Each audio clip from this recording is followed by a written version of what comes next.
I'm at Experimental Biology 2012 in San Diego. I'm here with Professor Bruce Van Vliet from Millar University in Newfoundland. Bruce, one of the things in telemetry or in general is people often talk about frequency response. What does that mean, and why should we be interested in frequency response? Well, for physiological signals like ECGs and sympathetic nerve activity and blood pressure, you want to be able to record the faster events. So that means you can record the shape of the signal accurately, and you can record some features of the signal, such as where the systolic peak or the diastolic peak occurred, not only accurately with respect to how high or low the pressure is, but also where they occur in time. So it allows for accurate timing of events, precise measurement of how the heart rate changes from beat to beat, or precise measurement of the variations in sympathetic nerve activity, for example. With regards to blood pressure, it's especially important for rodents because they have high heart rates, and the components of their blood pressure pulses are so sharp and rapid that it takes quite a high frequency response or a high fidelity of the recording system to record all that. So you need to be sampling fast.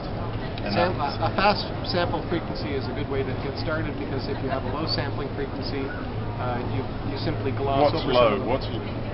Give some boundaries. What's low? What's high? Well, if you're it depends on the signal you're looking at. So, for example, if you were looking at the electrocardiogram of a mouse or a rat, where the QRS complex is pretty narrow, and you're only sampling at 100 hertz or a couple hundred times per second, that means that you can only actually detect the onset of these things every few milliseconds.